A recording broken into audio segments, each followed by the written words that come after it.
นี่นะโอ้ไปเลยปะจ๊ะมันมาอยู่หรอก ห้าวจังนี่ตัวชยักนี่เนาะ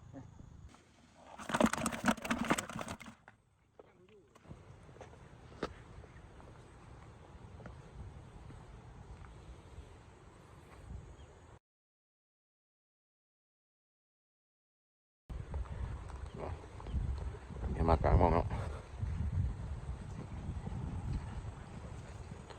หาปลาเด้อนี่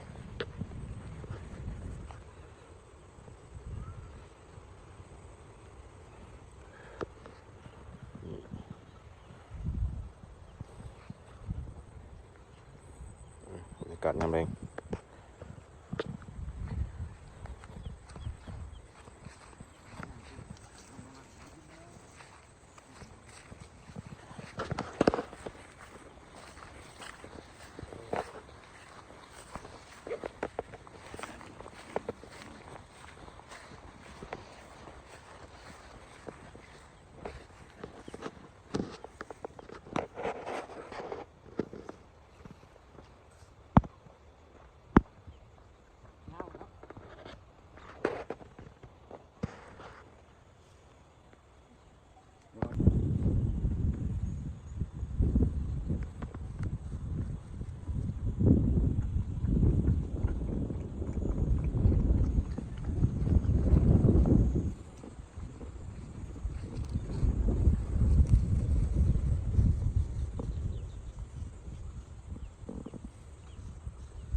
นั่งอยู่ไหน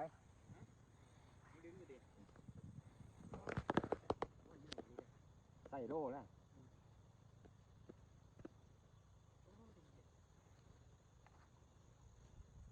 บ่อยู่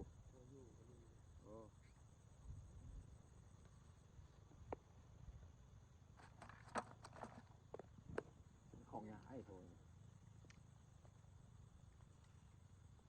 หลากมาช่วยนะ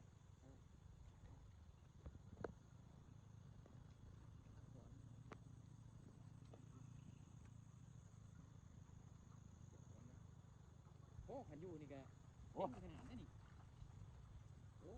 ยมองกับม่านถูกแล้วมองเส้นดำนี่ปลาใหญ่อยู่นะ ปลายังขี่ตัวใหญ่แท้ ต้องโตเลยมัน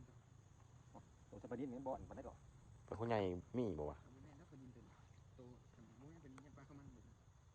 เคยมีปลาอย่าง ปลาข้าวมันน่ะมีอยู่ได้